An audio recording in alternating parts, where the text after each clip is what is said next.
Hello dear friends. So today we are starting with our HSC syllabus and chapter is semiconductor. Okay. Semiconductor in day to day लाईफमध्ये आपल्या semiconductor खूप उपयोगाचं आहे. जे काही gadgets आपण वापरतो आपली लाईफ इझी बनवून टाकली ह्या सेमीकंडक्टर्सने. आपला मोबाईल, आपले टी व्ही सेट्स, आपले LEDs, जे काही गॅजेट्स जेवढे काही गॅजेट्स बनले त्याच्या प्रत्येक पार्टमध्ये कुठे ना कुठे सेमीकंडक्टर यूज केलेलं आहे. आणि त्यामुळे खूप हे जे गॅजेट्स आहेत त्याच्या आता बघितलं आपल्याला आधी जे टी व्ही मिळायचे खूप महाग मिळायचे किंवा मोबाईल्स फोन पण खूप महाग होते आणि तेवढे फीचर्स पण त्याच्यामध्ये नव्हते. पण आत्ता आपण जे मोबाईल्स यूज करतो, जे गॅजेट्स यूज करतो ते इफेक्टिवली खूप कॉस्ट त्यांची कमी झाली आणि त्यांची इफिशियन्सी पण वाढली, त्यांचे युजेस पण वाढले. ठीक आहे. सो हे कशामुळे पॉसिबल झालं आहे तर सेमीकंडक्टर्समुळे. सो सेमीकंडक्टर्स म्हणजे नेमकी काय? आता ह्याच्यामध्ये कंडक्टर हा वर्ड आहे. कंडक्टर म्हणजे कसलं कंडक्टर असेल तर आपल्या इलेक्ट्रिसिटीचा कंडक्टर. ॲक्च्युली जे काही गॅजेट्स आहेत ते इलेक्ट्रॉनिक गॅजेट्सबद्दल आपण विचार करतो. ओके. सो इलेक्ट्रिकल कंडक्टिव्हिटी त्याच्यानुसार पार्ट्स बनलेले आहेत. जे काही मॅटर अवेलेबल आहे त्याचं सेमीकंडक्टर हा थर्ड पार्ट आहे. त्याच्या आधी आपण कंडक्टर बघितलेलं, आपण जे कॉपर वायर वगैरे बघतो म्हणजे जे मेटल्स आहेत. सो ते काय आहेत तर कंडक्टर्स आहेत. त्याच्यानंतर इन्सुलेटर आपल्याला माहिती आहे, वूड असेल किंवा क्लोथ असेल किंवा प्लास्टिक असेल, ओके, सिरॅमिक असेल, हे काय आहेत तर इन्सुलेटर आहेत की ज्याच्यामधून इलेक्ट्रिसिटी पास होत नाही. ठीक आहे. सो ही कंडक्टिव्हिटी या मॅटरमध्ये कशी होते ती आपल्याला बघायची आहे सुरुवातीला, इलेक्ट्रिकल कंडक्टिव्हिटी या टॉपिकमध्ये. आणि त्याच्यानंतर कंडक्टिव्हिटीचे पार्ट आहेत, कशामुळे कंडक्टिव्हिटी, चार्ज कॅरियरमुळे, टाईप्स कसे बनलेत या कंडक्टिव्हिटीमुळे, आपण मॅटरचं डिव्हिजन कसं करू शकतो किंवा मॅटरचे टाईप कसे ठरू शकतो कंडक्टिव्हिटीनुसार. त्याच्यानंतर ही कंडक्टिव्हिटी टेम्परेचर डिपेंडंट आहे तर ती कशी आहे. देन हे बघितल्यानंतर आपण ऑब्व्हियसली आपण जे गॅजेट्स बनतो ते सगळे सॉलिडपासून फॉर्म आहेत. सो जे सॉलिड आहेत त्यांची बँड थेरी काय. ओके. सो बँड थेरी म्हणजे एनर्जीचे बँड फॉर्म होतात. सो ते वन बाय वन आपण बघणार आहोत. ठीक आहे. सो स्टार्ट करूया इलेक्ट्रिकल कंडक्टिव्हिटी. ठीक आहे. सेमीकंडक्टरचे यूज तर आपल्याला माहिती आहेत किंवा आपण पुढे बघणार पण. बट सेमीकंडक्टरमध्ये किंवा मॅटरमध्ये आपण सुरुवातीला बघूया. मॅटरमध्ये इलेक्ट्रिकल कंडक्टिव्हिटी कशी होते, जे आपला करंट आहे तो फ्लो कसा होतो. सो त्यासाठी आपल्याला ॲटमचं स्ट्रक्चर माहिती असणं खूप गरजेचं आहे. ऑब्व्हियसली आपल्याला माहिती आहे बट स्टील बघा, ॲटममध्ये काय असतं सुरुवातीला, इन द मिडल किंवा कोर भागामध्ये काय असतो, न्यूक्लियस असतो. ओके. आणि around that nucleus there are electrons revolving. Right. So इलेक्ट्रॉन्सच्या ऑर्बिट्स असतात किंवा शेल्स असतात आपल्याला माहिती आहे.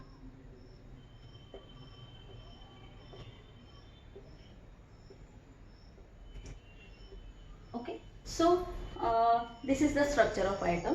आणि हे काय आपले इलेक्ट्रॉन्स. ठीक आहे. सो न्यूक्लियसमध्ये काय असतं, प्रोटॉन्स असतात आणि प्रोटॉन्सचा चार्ज ऑब्व्हियसली पॉझिटिव्ह असतो आणि न्यूट्रॉन्स असतात. पण न्यूट्रॉन्सचा चार्ज मात्र न्यूट्रल असतो, त्याच्यावर पॉझिटिव्ह किंवा निगेटिव्ह असं कोणताही चार्ज नसतो. आणि इलेक्ट्रॉनवर कोणता चार्ज असतो तर आपला निगेटिव्ह चार्ज. आता हे जे इलेक्ट्रॉन्स आहेत ते आपल्या कंडक्टिव्हिटीमध्ये म्हणजे इलेक्ट्रॉनच्या फ्लोला आपण करंट म्हणतो. म्हणजे इलेक्ट्रिक कंडक्टिव्हिटीमध्ये कोण पार्टिसिपेट करतं तर हे इलेक्ट्रॉन्स. ठीक आहे.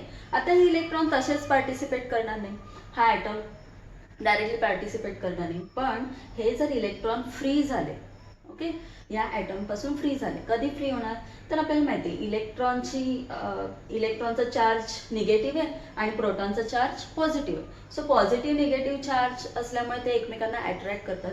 त्याच्यामुळे हे जे इलेक्ट्रॉन्स आहेत ते न्यूक्लियसला काय असतात, बाउंड असतात, बाउंडिंग एनर्जीमुळे, त्यांच्या पोटेन्शियल एनर्जीमुळे पण. सो हे इलेक्ट्रॉन जर फ्री झाले, सो फ्री कधी होतील, त्यांना एक्सटर्नल एनर्जी मिळाली तर, किंवा आपले जे मेटल्स आहेत तर मेटल्समध्ये ऑलरेडी खूप सारे फ्री इलेक्ट्रॉन्स असतात. ठीक आहे. सो जर जास्तीत जास्त इलेक्ट्रॉन्स असतील आपल्याकडे तर जास्तीत जास्त इलेक्ट्रिकल कंडक्टिव्हिटी होऊ शकेल. ठीक आहे. सो आपले जे चार्ज कॅरियर्स कोणते असतील, हे जे इलेक्ट्रॉन्स आहेत ते आपले असतील charge carriers for electrical conductivity electrons. ठीक आहे.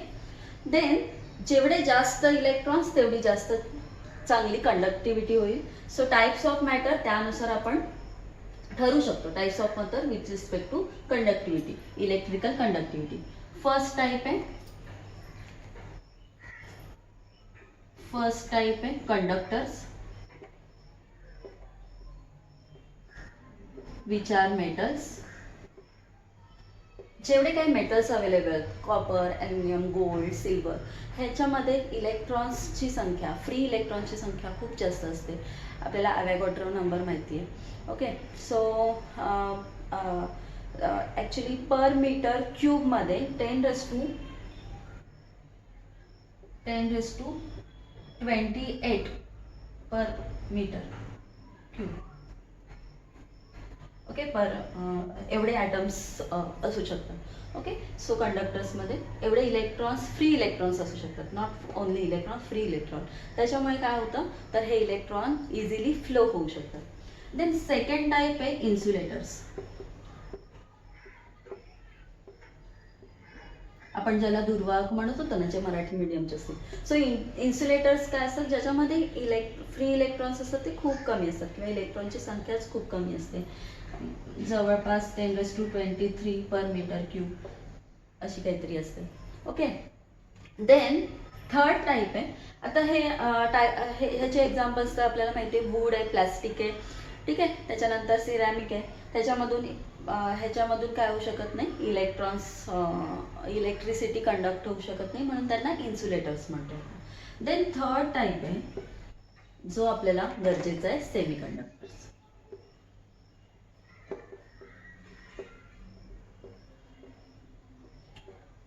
नाव इन सेमीकंडक्टर्स जे फ्री इलेक्ट्रॉन्स असतात ना, ॲट रूम टेम्परेचर किंवा नॉर्मल टेम्परेचरला फ्री इलेक्ट्रॉन्स इथे अवेलेबल नसतात. ओके. फ्री इलेक्ट्रॉन अवेलेबल नसतात. बट जर टेम्परेचर आपण चेंज केलं, टेम्परेचर वाढवलं, तर मग मात्र इलेक्ट्रॉन्स आपण काय करू शकतो, फ्री इलेक्ट्रॉन म्हणजे काय करतोय, टेम्परेचर देतोय म्हणजे आपण एक्सटर्नल एनर्जी देतो ना. सो एक्सटर्नल एनर्जी दिली म्हणजे हे जे आउटरमोस्ट शेलचे जे इलेक्ट्रॉन्स आहेत ते काय होऊ शकतात, इझिली फ्री होऊ शकतात. सो इथून हा इलेक्ट्रॉन काय होऊ शकतो, फ्री होऊ शकतो. ठीक आहे. आणि तो कंडक्टिव्हिटीमध्ये पार्टिसिपेट करू शकतो. म्हणून याला म्हणतात सेमीकंडक्टर. म्हणजे ह्याची कंडक्टिव्हिटी आहे ती कंडक्टरसारखी पण नसते. ओके. सो नॉर्मल टेम्परेचरला आपण जर पोटेन्शियल डिफरन्स दिला तर मग त्याच्यामध्ये कंडक्टिव्हिटी होईलच असं नाही, होणार नाही. पण जर आपण काय केलं, आपण जर टेम्परेचर वाढवलं तर ऑब्व्हियसली हे कंडक्ट करू शकतात. ठीक आहे. सो कोणते कोणते एक्झाम्पल्स आहेत, सिलिकॉन आहे, जर्मॅनियम आहे, जे इलेमेंटल आहेत. ओके. त्याच्यानंतर मग आपण काही सेमीकंडक्टर्स बनवू पण शकतो. ओके. जसं गॅलेरियम आर्सेनाइड. ओके. सो हे काय म्हणजे सेमीकंडक्टर्स आहेत. आता सेमीकंडक्टरची कंडक्टिव्हिटी आपण मॅनेज करू शकतो. ओके. म्हणजे आपण ठरवू शकतो कंडक्टिव्हिटी कमी पाहिजे, जास्त पाहिजे, आणि ती आपण काय करू शकतो, मॅनेज करू शकतो. म्हणून मग सेमीकंडक्टरचे युजेस खूप आहेत. जसं आपल्याला यूज असेल, जसं आपल्याला ॲप्लिकेशन हवं असेल, ओके, कुठे आपल्याला यूज करायचं आहे त्यानुसार आपण सेमीकंडक्टर काय करू शकतो तर कन्स्ट्रक्ट करू शकतो. ठीक आहे. म्हणून semiconductor is more important in our electrical industries. Okay. So that is the types of matter with respect to conductivity. कोणते कोणते आहेत, कंडक्टर आहे ज्याच्यामध्ये फ्री इलेक्ट्रॉन्स खूप जास्त आहेत. इन्सुलेटर्स आहेत ज्याच्यामध्ये फ्री इलेक्ट्रॉन्सची संख्या कमी असते, त्याच्यामुळे ते इलेक्ट्रिसिटी कंडक्ट करू शकत नाही. सेमीकंडक्टर्स आहेत ज्याच्यामध्ये फ्री इलेक्ट्रॉन्सची अवेलेबिलिटी नसते, बट जर आपण त्याच्यामध्ये इलेक्ट्रॉनिक कॉन्फिगरेशन आपण बघणार आहोत. ह्याच्यामध्ये आउटरमोस्ट शेल आहे, त्याच्यामध्ये व्हॅकन्सी मात्र असते. ओके, म्हणजे त्याच्यामध्ये इलेक्ट्रॉन ॲक्सेप्ट करू शकतो किंवा इलेक्ट्रॉन डोनेट करू शकतो. म्हणून मग काय करू शकतो, त्यानुसार आपण इथे त्याचे युजेस ठरू शकतो किंवा त्याच्यानुसार आपण सेमीकंडक्टर्स आपल्या यूजनुसार कन्स्ट्रक्ट करू शकतो. ओके, सो सेमीकंडक्टर्स मध्ये जर टेम्परेचर आपण वाढवलं किंवा डोपिंग वाढवलं तर मग काय होऊ शकतं, कंडक्टिव्हिटी चांगल्या प्रकारे होऊ शकतो. So these are 3 types. Then temperature dependence. What is temperature dependence of electrical conductivity? ह्याच्यामध्ये पण सेमीकंडक्टर, मगाशी मी म्हटल्याप्रमाणे सेमीकंडक्टरमध्ये टेम्परेचर जर आपण इन्क्रीज केलं, टेम्परेचर इन्क्रीज केलं तर फ्री इलेक्ट्रॉन आपल्याला जास्त मिळतील, इलेक्ट्रॉन जास्त एनर्जी ॲक्सेप्ट करतील आणि ते काय होतील, त्या ॲटमपासून फ्री होतील. आणि जेवढे फ्री इलेक्ट्रॉन्स मिळतील आपल्याला तेवढी जास्त कंडक्टिव्हिटी होईल. म्हणजे जर टेम्परेचर वाढवलं तर कंडक्टिव्हिटी काय होते, वाढते सेमीकंडक्टरमध्ये. बट उलट आहे, कंडक्टर्समध्ये जर टेम्परेचर आपण वाढवलं, कंडक्टर्सचं टेम्परेचर वाढवलं तर इथे मात्र कंडक्टिव्हिटी कमी होत जाते. ठीक आहे, सो टेम्परेचर डिपेंडन्स आपण इथे बाय ग्राफिकली शो करू शकतो.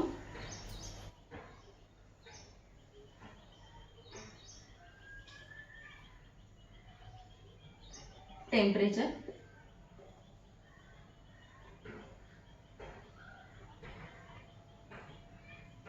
इन्क्रीजिंग टेम्परेचर, सेमीकंडक्टरमध्ये कंडक्टिव्हिटी काय होते, इन्क्रीज होते. Conductivity, so conductivity is increased with respect to temperature. And in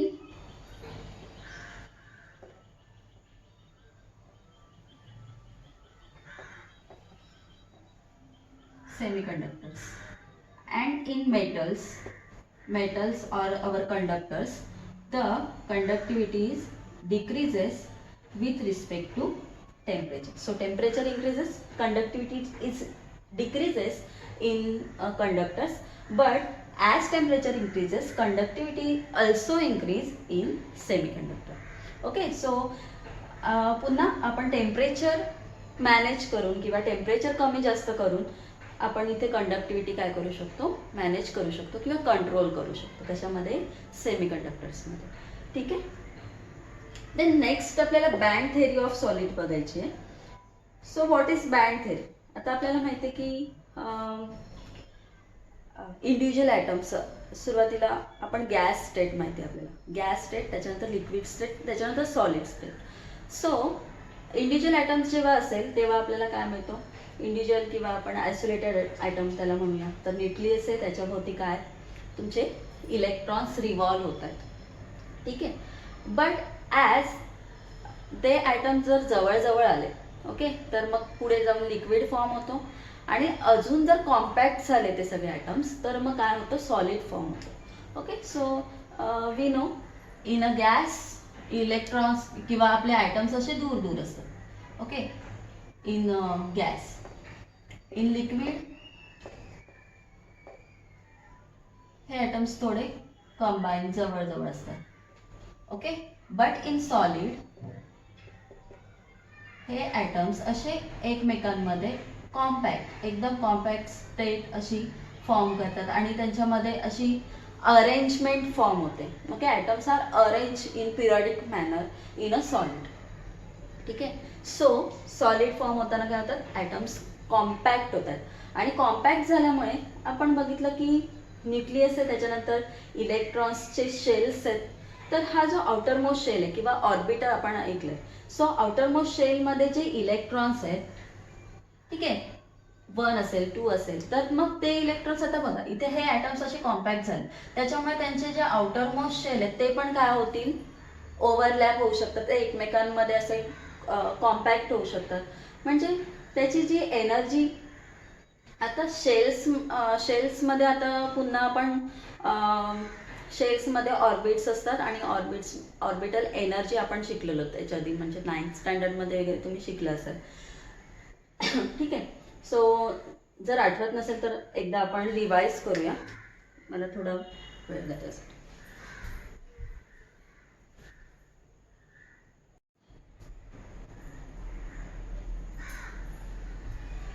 so in item आपल्याला माहिती आहे न्यूक्लियस, त्याच्यानंतर हे शेल्स असतात. आता shells first shell, second shell, third shell, fourth shell आपल्याला माहिती आहे. N is equal to 1 2 3 4 and so on. First shell, second shell, third shell, fourth shell, किंवा आपल्याला के एल एम एन माहिती असतील. ओके, हे शेल्सचे नाव आहेत. सो हा तुमचा K shell, innermost shell, त्याच्यानंतर L shell, first shell is K L, त्याच्यानंतर एम, देन एल. ठीक आहे, असे इलेक्ट्रॉन्स काय असतात ह्या शेल्समध्ये रिव्हॉल्व होत असतात. बट आता हे शेल्स झाले. शेल्स नंतर पुन्हा ह्याचे सबशेल पण असतात. ओके, सो सबशेल्स कोणते कोणते आहेत? सबशेल्स, आता हा n is the principal quantum number. Okay, principal quantum number. So शेल्सचे नंबर्स कशामुळे ठरतात? Principal quantum number, quantum number. Then subshells. So subshells कशामुळे ठरतात? तर आपला angular quantum number. So l is equal to start from 0 1 2 3 and so on. ठीक आहे, so l is equal to 0 असेल तर तुमचा एस ऑर्बिट असतो, एस सबशेल असतो. त्याच्यानंतर एल इज इक्वल टू 1 असेल तर p, l is equal to 2 असेल तर d, f, g and so on. ठीक आहे, सो हे काय तुमचे सबशेल्स. ते त्याच्यामध्ये पण अजून एक काही की ऑर्बिट्स किंवा ऑर्बिटल्स म्हणतो आपण, ऑर्बिटल्स.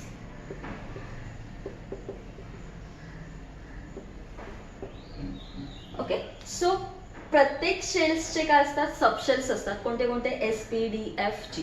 सो के शेल आहे, के शेलचे सबशेल्स असतील एस पी डी एफ, एलचे असतील एस पी डी एफ, एमचे असतील एस पी डी एफ, एनचे असतील S p d F and so on. आणि त्याच्यानंतर पण पुन्हा हे जे सबशेल्स आहेत ना एस पी डी एफ, त्यांच्यामध्ये ऑर्बिटल्स असतात. आता प्रत्येक ऑर्बिटल्स कसं आपण ठरवू शकतो? तर ऑर्बिटल इज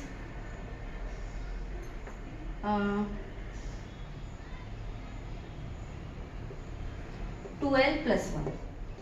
ऑर्बिटची संख्या 12+1. सो एलची व्हॅल्यू 0 1 2 3 आणि ऑर्बिटल्स आपण कसे ठरवू शकतो? समजा एस साठी. सो एस साठी l is equal to 1, s साठी l is equal to 1. Okay, so s मध्ये किती ऑर्बिट असतील? एस साठी 2 into l. So l is sorry l is equal, s साठी l is equal to 0. Okay, s साठी l is equal to 0. So 2l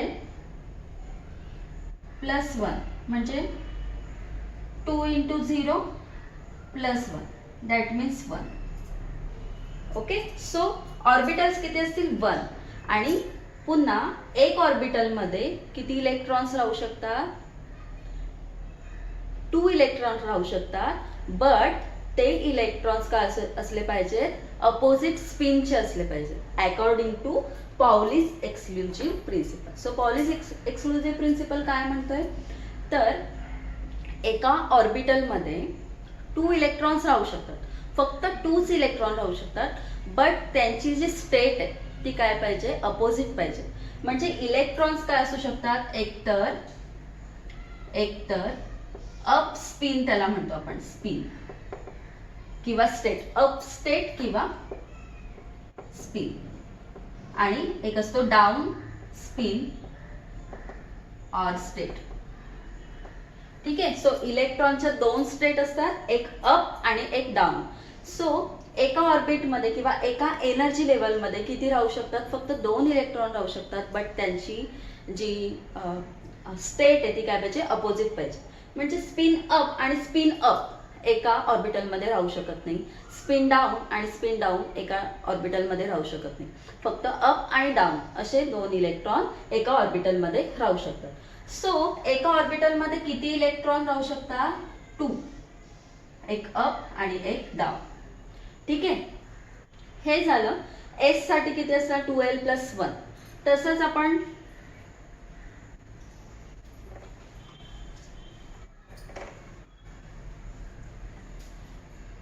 साठी म्हणू शकतो, P साठी काय, L is equal to 2, L is equal to 1.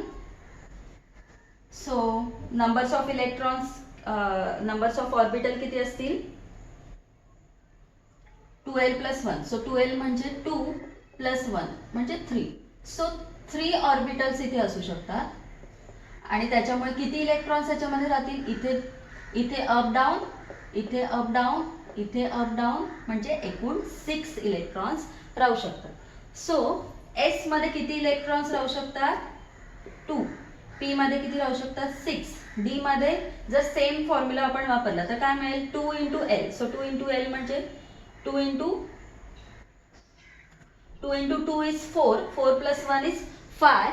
So 5 orbitals into 2 म्हणजे किती राहतील, एका ऑर्बिटल मध्ये 2 ना, म्हणून इंटू 2. सो किती राहतील, डी मध्ये 10 राहतील. तसंच एफचं फॉर्म फाइंड केलं तर 14 राहतील, जीचे 18 राहतील अँड सो ऑन. ठीक आहे. सो ॲक्च्युली जीचे 20 असतील.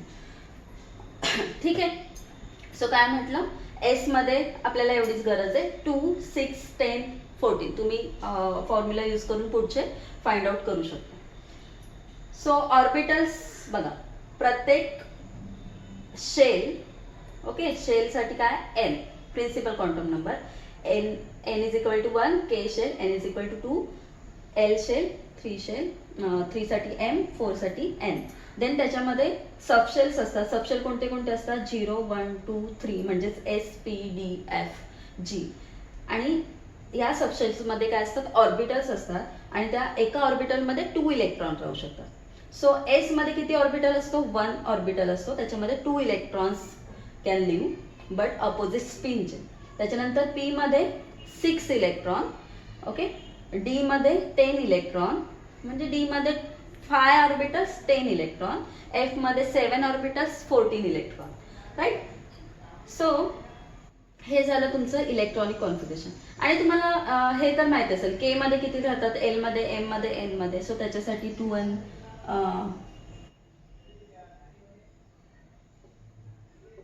2n स्क्वेअर हा फॉर्म्युला आहे ना. सो 2n स्क्वेअर म्हणजे l is equal to 1. So n is equal to 1 म्हणजे के मध्ये किती राहू शकतात, 2 राहू शकतात. या शेलमध्ये 2 इलेक्ट्रॉन राहू शकतात. एल साठी 2. सो 2 इंटू 2 स्क्वेअर म्हणजे 4. So 4 into 2 is 8. So L मध्ये 8 इलेक्ट्रॉन राहू शकतात, एम मध्ये 18 राहू शकतात. ठीक आहे, and so on. So just तुम्ही काय करू शकता, इलेक्ट्रॉन्स शेल्स मध्ये किती राहू शकतात, सबशेल्स मध्ये किती राहू शकतात हे फाइंड आउट करू शकता. सो सबशेल्स आणि सबसेल्स आणि शेल्स नेहमी लक्षात ठेवा, ह्याच्यावरून तुम्हाला इलेक्ट्रॉनिक कॉन्फिगरेशन फाइंड आउट करता येतं. ठीक आहे. आणि पुन्हा आता हे इलेक्ट्रॉन, समजा आपण एक सोडियमचं एक्झाम्पल पुढे बघणार होतो. So electronic configuration I think आपण बघितलं. त्याच्यानंतर पॉलिस एक्सक्लुझिव्ह प्रिन्सिपल पण आपण बघितलं. पॉलिस एक्सक्लुझिव्ह प्रिन्सिपल काय म्हणतोय, तर एका ऑर्बिटलमध्ये फक्त 2 इलेक्ट्रॉन राहू शकतात. काय असले पाहिजेत ते, अपोजिट स्टेटचे किंवा अपोजिट स्पिनचे. ठीक आहे. सो स्पिन म्हणजे काय हे तर तुम्हाला माहिती आहे. स्पिन आता माहिती आहे, हा इलेक्ट्रॉन आहे ना, तो न्यूक्लियस भोवती तो रिव्हॉल्व होतोय. ओके, न्यूक्लियस भोवती रिव्हॉल्व होतोय, बट तो स्वतःभोवती पण रिव्हॉल्व होतोय. ओके, त्याला स्वतःभोवती रिव्हॉल्व होते म्हणजे त्याला काहीतरी स्पिन आहे. तर तो एकतर क्लॉकवाईज स्पिन होऊ शकतो, एक तर अँटी क्लॉकवाईज स्पिन होऊ शकतो. म्हणजे क्लॉकवाईज झालं तर त्याला अप स्पिन, अँटी क्लॉकवाईज जर तो स्पिन होत असेल तर त्याला डाऊन स्पिन. ठीक आहे. सो आता आपण म्हणूया सबशेलमध्ये ना, सबशेलमध्ये समजा सोडियम आपण घेतला, सोडियमचं एक्झाम्पल जर आपण कन्सिडर करत असू.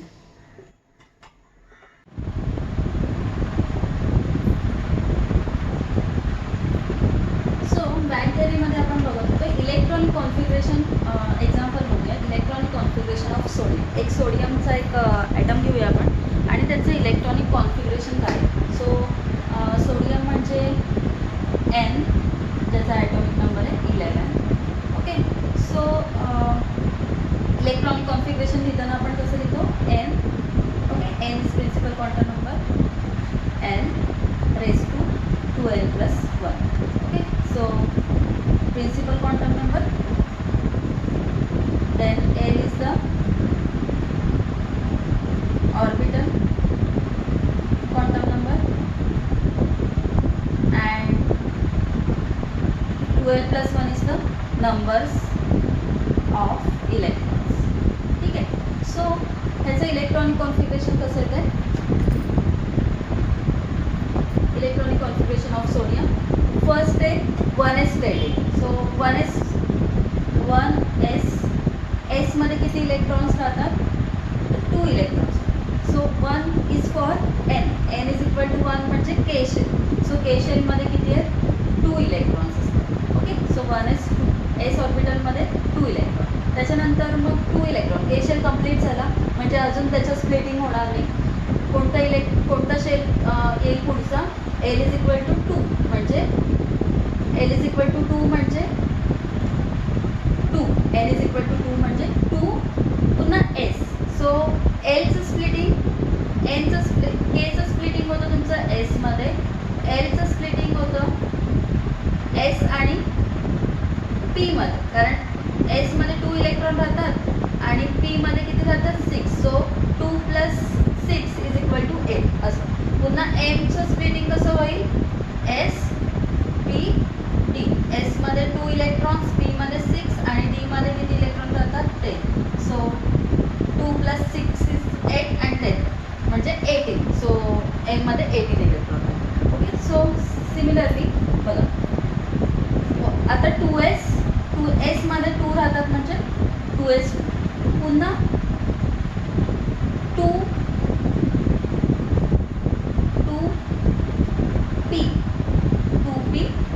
किती इलेक्ट्रॉन राहिले, p मध्ये किती राहतात, 6.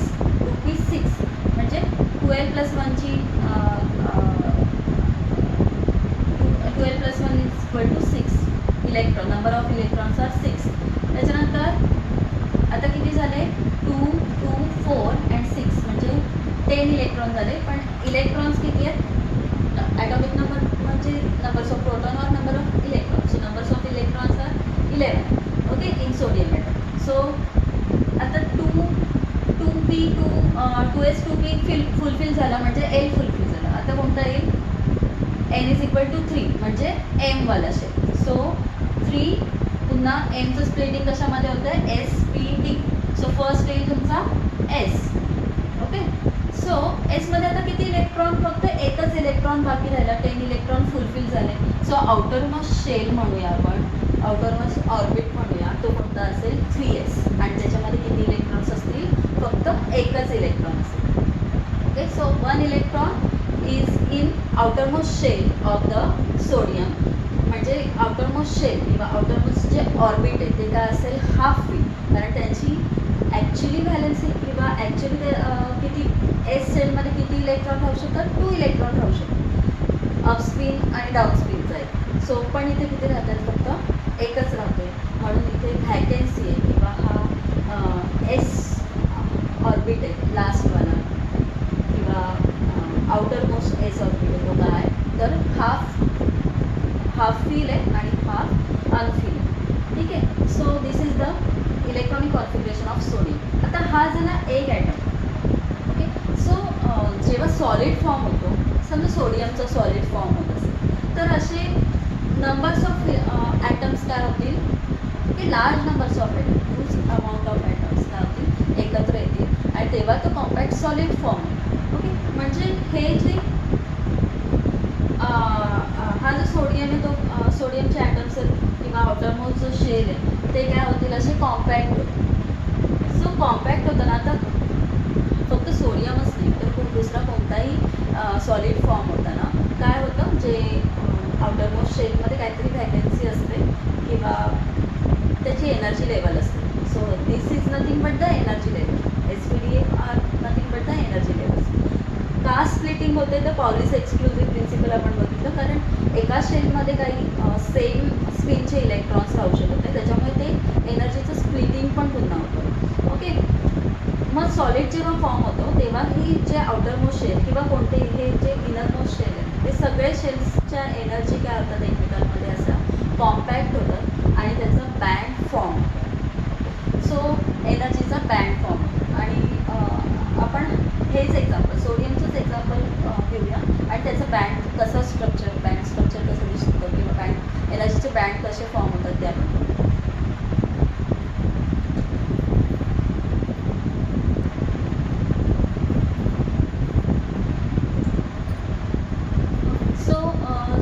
सोडियम आता एकच सोडियम, आयसोलेटेड सोडियम ॲटम आपण घेतो. ओके. सो वाय ॲक्सिसवर एनर्जी आपण दाखवतो आणि एक्स ॲक्सिसवर डिस्टन्स दाखवतो. सो एक ॲटम आहे. आता ह्या ज्या कर्व लाईन आहेत ना त्यांना म्हणतात त्या पोटेन्शियल एनर्जीच्या. पोटेन्शियल एनर्जी कशासाठी, तर हे सगळे जे ॲटम्स आहेत त्याच्या आपल्याला माहिती कोअरला न्यूक्लियस आहे आणि त्याच्यामध्ये इलेक्ट्रॉन्स आहेत. पण ते काय, ते इलेक्ट्रॉन्स सगळे न्यूक्लियसला बाउंड आहेत. का बाउंड आहेत, की त्यांच्यामध्ये काहीतरी पोटेन्शियल एनर्जी असते म्हणून किंवा बाइंडिंग एनर्जी असते म्हणून त्याच्यामध्ये ही पोटेन्शियल बाइंडिंग एनर्जीमुळे पोटेन्शियल एनर्जी ते फॉर्म होते. सो इन आयसोलेटेड किंवा एका सोडियम ॲटममध्ये आता आपण स्टेट बघितलं 1s 2s 2p 3s. Okay. So 1s state असेल इथे 1s, त्याच्यानंतर 1s मध्ये 2 इलेक्ट्रॉन्स असतात. त्याच्यानंतर 2s आहे 2s, त्याच्यानंतर 3s आहे, सॉरी 2p आहे आणि त्याच्यानंतर 3s. ओके. सो या 4 काय सोडियम ॲटमच्या स्टेट. देन जर आपण 2 ॲटम, सोडियमचे 2 ॲटम एकत्र आणले, थोडे जवळजवळ आले, तर काय होईल, आता ही मधली पोटेन्शियल एनर्जी. ओके. त्याच्या हे डिस्टन्स आहे 2 ॲटममधला. सो सुरुवातीचा 1s, त्याचा पण 1s, दोघांचा पण 1s, त्याच्यानंतर 2s, त्याच्यानंतर 2p. ओके. सो हे इनर जे स्टेट आहे, इनर एनर्जी स्टेट आहे त्या असतील दोघांच्या. आणि त्याच्यानंतर आउटर मोस्ट एनर्जी लेवल आहे कोणती आपली 3s. ओके. आता हे जे 2 ॲटम्स आले तर आपण सध्या इनरचा विचार सोडूया, पण आउटर मोस्टचे एनर्जी लेवल्स आहेत किंवा ऑर्बिट्स आहेत, तर ते काय करतील. आता इथे ह्या ॲटमसाठी एकच इलेक्ट्रॉन आहे आणि इथे पण एकच इलेक्ट्रॉन, तर ते 2 ॲटम एकदम जवळ आले तर हे इलेक्ट्रॉन एकमेकांना शेअर करायचा प्रयत्न करतील, कारण एसमध्ये किती इलेक्ट्रॉन राहू शकतात, 2 इलेक्ट्रॉन राहू शकतात. जर शेअर केले तर त्याचा एक मॉलिक्यूल फॉर्म होईल, सोडियमचा मॉलिक्यूल फॉर्म होईल. राईट. सो आता हा जो इलेक्ट्रॉन आहे एका ॲटमचा, तो एकतर अप स्पिन असू शकतो किंवा डाऊन असू शकतो. पुन्हा ह्याचा पण अप असू शकतो किंवा डाऊन असू शकतो. सर दोघं पण अप असतील, दोघं पण डाऊन असतील, तर मग मात्र ते एका स्टेटमध्ये राहू शकणार नाही. ओके. मग त्यांना काय होईल, दुसरी एक स्टेट क्रिएट करावी लागेल. ओके. म्हणजे ही जी 3s स्टेट आहे, जर 2 ॲटम्स सोडियमच्या आपण एकत्र आणले तर ती अशी स्प्लिट होईल. स्प्लिट झाली 3s पण स्प्लिट होईल. ओके. सो हे झालं 2 ॲटम्ससाठी. जर आपण 2 पेक्षा जास्त, आता सॉलिड फॉर्म झाला, तर सॉलिड फॉर्म होताना काय होईल, 1 नाही 2 नाही 3 नाही 4 नाही, तर खूप सारे ॲटम्स सोडियमचे एकत्र येतील आणि मग तिथे काय होतील, ह्या ज्या एनर्जीच्या लेवल्स आहेत, आता 1s मध्ये भरपूर सारे इलेक्ट्रॉन्स असतील, 2s मध्ये 2p मध्ये, पण त्यांचे स्प्लिटिंग पण होतील कारण पॉलिस एक्सक्लुझिव्ह प्रिन्सिपल. सेम स्पिनचे किंवा सेम स्टेटचे इलेक्ट्रॉन्स एका स्टेटमध्ये, एका तुमच्या ऑर्बिटमध्ये राहू शकणार नाही, एका एनर्जी लेवलमध्ये राहू शकणार नाही. त्याच्यामुळे मग काय होतील, ह्या 1s लिहितील इथे. सो 1s चे असे स्प्लिटिंग होतील. ओके. 1s चे स्प्लिटिंग होतील, त्याच्यानंतर 2s चे पण स्प्लिटिंग होतील, 2s चे असे स्प्लिटिंग होतील, त्याच्यानंतर 2p आहे, सो 2p चे पण स्प्लिटिंग होतील.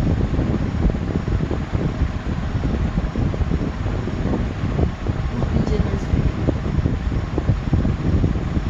सो स्प्लिटिंग झाल्यामुळे आता काय होतंय की असं हे जे बँड्स आहेत, हे जे एनर्जी लेवल्स आहेत त्या अशा स्प्लिट झाल्या, म्हणजे असं ब्रॉड त्याचं स्ट्रक्चर तयार होईल, ब्रॉड एक बँड फॉर्म होईल, म्हणून त्याला बँड फॉर्मेशन म्हणतो, एनर्जीचे बँड फॉर्मेशन झाले. ओके. सो हे झालं 2Pसाठी. सो 1s 2s आणि 2 त्यांचे काय झाले बँड फॉर्म झाले. आणि त्याच्यानंतर आपला 3s आउटरमोस्ट जो ऑर्बिट आहे, आउटरमोस्ट ऑर्बिटचं पण काय आहे इथे बँड फॉर्मेशन. कारण ऑब्वियसली इथे पण काय 3s मध्ये खूप सारे इलेक्ट्रॉन्स एकत्र येतील. ओके, ऑक्टेट स्टेट कंप्लीट करण्यासाठी किंवा त्यांची स्टेट कंप्लीट करण्यासाठी. पण according to Pauli's exclusive principle ते जर डिफरंट स्पिनचे असतील तर मग ते एका एनर्जी लेवलमध्ये राहू शकणार नाही. म्हणून मग एनर्जी लेवल स्प्लिट्स होतील आणि त्याचं काय होईल band form. Similarly inner band पण फॉर्म होतील आणि आउटर बँड पण फॉर्म होतील. ठीक आहे. सो आता ही पोटेन्शियल, आता हे बघा हे 2s 2p 1s ह्यांची जी ऑक्टेट स्टेट आहे ती फुलफिल आहे. ओके, ते सगळे फुलफिल आहेत. त्याच्यामुळे ते काय राहतील बाउंड राहतील कशाला तुमच्या ॲटम. पण हे जे इलेक्ट्रॉन्स आहेत 3s मधले ते मात्र बाउंड राहणार नाही किंवा पोटेन्शियल एनर्जी एनर्जीला बाउंड राहणार नाही. त्याच्यामुळे त्यांची पोटेन्शियल एनर्जी खूप जास्त वाढलेली असते. ओके, ह्यांची पोटेन्शियल एनर्जी त्या मानाने कमी आहे, ह्यांची जास्त आहे. ठीक आहे. सो म्हणून हे आपण असे बाकीच्या पोटेन्शियल एनर्जीपेक्षा 3s लेवलच्या इलेक्ट्रॉन्सची पोटेन्शियल एनर्जी जास्त दाखवते, या बँडची एनर्जी जास्त. हे झालं बँड फॉर्मेशन. सो आता तुम्हाला समजलं असेल बँड ऑफ सॉलिड. सो काय होतं आहे एक सोडियमचा ॲटम घेतला. आता हे सगळ्या सॉलिड्ससाठी लागू होतं अकॉर्डिंग. आता डिपेंड आहे की त्यांचं इलेक्ट्रॉनिक कॉन्फिगरेशन काय असेल त्यानुसार हे बँड फॉर्म होतं. ठीक आहे. सो काय झालं आहे आता 1s 2s 2p हे काय फुलफिल आहे. त्यांची इलेक्ट्रॉनची जी व्हॅकन्सी आहे ती फुल आहे, त्याच्यामध्ये काहीच व्हॅकन्सी नाही. काय झालं आहे ते एकदम ऑक्टेट लेवल त्यांची कंप्लीट आहे, त्याच्यामुळे तिथे काही व्हॅकन्सी नाही आहे. म्हणून हे जे बँड्स आहेत ते आपण फुल दाखवले आहेत. आणि हा जो मात्र बँड आहे ओके त्याच्यामध्ये काय तर अजून काही इलेक्ट्रॉन्स ते काय करू शकतात ॲक्सेप्ट करू शकतात. 3s मध्ये काय एनर्जी फ्री इलेक्ट्रॉन राहू शकतात किंवा हा जो बँड आहे ते त्याच्यामध्ये किती पण ॲटम एकत्र आले. आता इथे जर दोन ॲटम एकत्र आले तर त्याच्यापासून मॉलिक्यूल फॉर्म होईल, ऑक्टेट स्टेट कंप्लीट होईल. बट जर 2पेक्षा जास्त किंवा सॉलिड फॉर्म होताना खूप जास्त ॲटम्स एकत्र आले तर मग मात्र इथे काही फ्री इलेक्ट्रॉन्स राहतील. इलेक्ट्रॉन्स काही व्हॅकन्सी तिथे राहील की काही जागा रिकामी राहील की जिथे दुसरे इलेक्ट्रॉन ते ॲक्सेप्ट करू शकतात किंवा काही इलेक्ट्रॉन ते काय डोनेट करू शकतात. तर ही काय असेल हाफ फिल आणि हाफ अनफिल अशी ही 3sचा बँड असेल. ओके, सो कसा बँड फॉर्म होतो आहे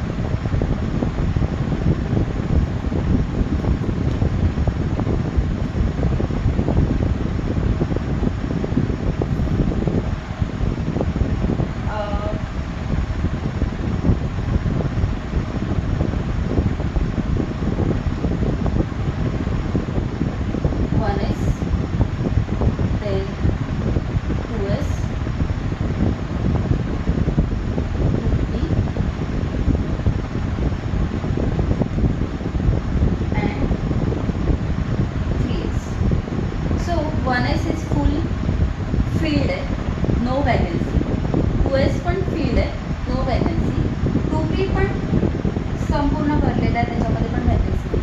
पण 3s मात्र काय half field. Okay, half field and half unfilled. So हे जे हा जो बँड फॉर्म झाला आहे आउटरमोस्ट आहे त्याला आपण कारण हाफ फील आहे वॅकन्सी तिथे म्हणून त्याला म्हणणार व्हॅलेन्स बँड. काय म्हणणार valence band. Okay, so half feel आहे तिथे व्हॅकन्सी आहे अजून इलेक्ट्रॉन त्या ॲक्सेप्ट करू शकतो म्हणून त्याला म्हणणार व्हॅलेन्स बँड. आता या व्हॅलेन्स बँडला जर आपण एनर्जी दिली किंवा ह्या सॉलिडला आपण एनर्जी एक्सटर्नल एनर्जी प्रोव्हाइड केली तर मग मात्र इथले जे इलेक्ट्रॉन्स आहेत ओके हाफ फील इथले जे इलेक्ट्रॉन्स आहेत ते काय होऊ शकतात अजून वरच्या लेवलमध्ये जाऊ शकतात, अजून वरच्या लेवलमध्ये जाऊ शकतात. सो इथे काय होते, अजून एक लेवल फॉर्म होते आणि ती होते त्या लेवलला म्हणतात conduction band. Conduction band. Okay. External energy जर आपण सॉलिडला दिली तर व्हॅलेन्स बँडमधले इलेक्ट्रॉन काय होऊ शकतात, अजून वरच्या स्टेटमध्ये जाऊ शकतात, वरच्या एनर्जीच्या बँडमध्ये जाऊ शकतात, तर त्याला म्हणतात कंडक्शन बँड. आणि कंडक्शन बँडमध्ये जर जेव्हा आपला इलेक्ट्रॉन जातो ना तेव्हा तो कंडक्ट करतो काय, इलेक्ट्रिसिटी कंडक्ट करतो. ओके. सो सॉलिड फॉर्म झाल्यानंतर काय होतंय, आता जर आपण ह्याचा विचार केला कसला, आपल्या सोडियमचा, तर sodium is a metal. So सोडियममध्ये ही कंडक्शन बँड आणि व्हॅलेन्स बँड आहे ना, त्याच्यामध्ये काही जागा नसते, ते एकमेकांमध्ये ओव्हरलॅप असतात. ओके. पण जर दुसरे आपण सॉलिड घेतले तर मग त्याच्यामध्ये म्हणजे दुसरे सॉलिड म्हणजे आता हे सोडियम इज अ मेटल, म्हणजे जे काही मेटल्स आहेत त्याच्यामध्ये व्हॅलेन्स बँड आणि कंडक्शन बँड ह्याच्यामध्ये काहीच डिस्टन्स नसतं, ते एकमेकांमध्ये ओव्हरलॅप असतात. बट जर आपण इन्सुलेटर घेतले किंवा सेमी कंडक्टर घेतले तर त्याच्या व्हॅलेन्स बँडमध्ये आणि कंडक्शन बँडमध्ये काहीतरी डिस्टन्स असतं आणि त्या डिस्टन्सला म्हणतात एनर्जी गॅप. ओके. सो काय म्हटलं,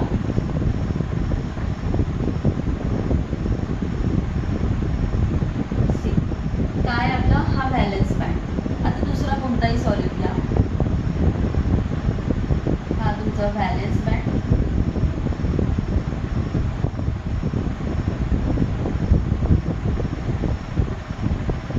आणि conduction band.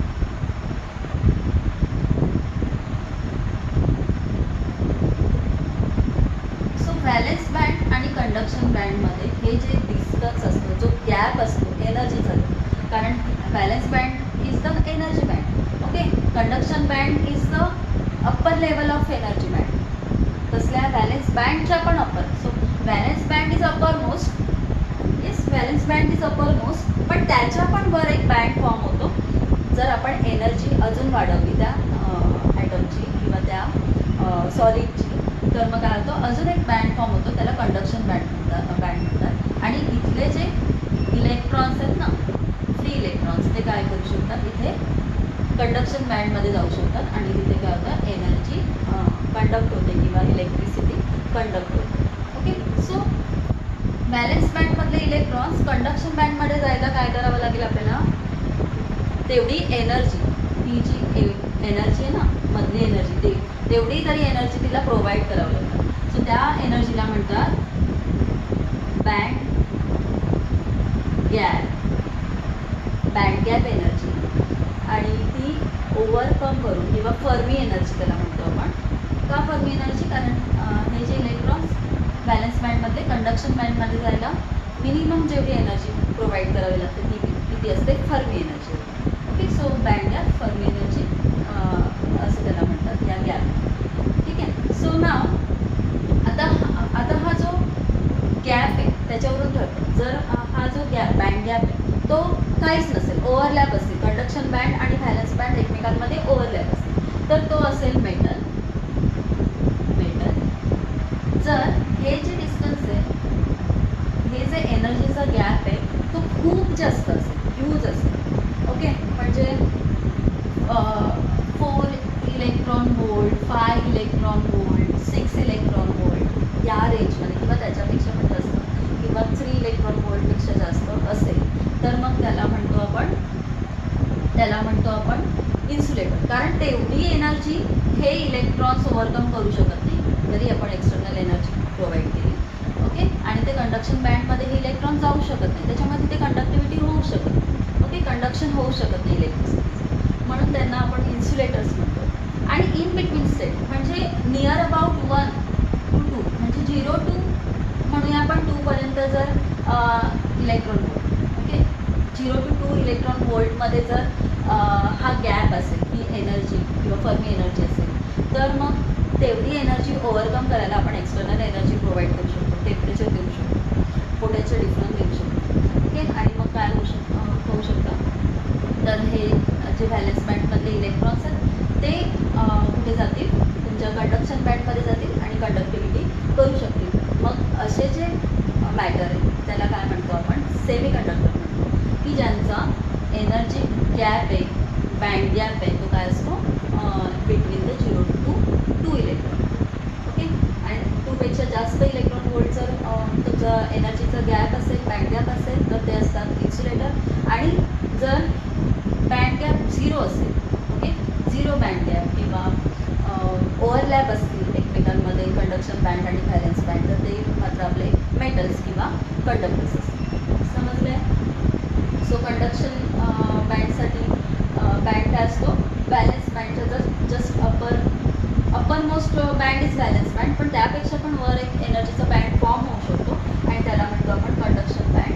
And this band is important for the conductivity of electricity or conductivity of electron. Okay, so this is about our band theory of solids. आणि band theory of solids solid आपण learn करून त्याच्यामधून आपण काय केलं तर solid, insulators, metals, insulators आणि semiconductor कसे फॉर्म होतात with respect to our band theory or energy bands. ठीक आहे. देन नेक्स्ट आपण सेमीकंडक्टरचं बघितलं, ही बँड थेरी ज्याचा बँड गॅप काय असतो 0 to 2 इलेक्ट्रॉन व्होल्ट. म्हणजे सिलिकॉन आहे, सिलिकॉनचं 0.3 आहे, त्याच्यानंतर जर्मॅनियम आहे. ओके, ह्याचं बँड गॅप किती असेल 0 to 2 च्या मध्ये असतो.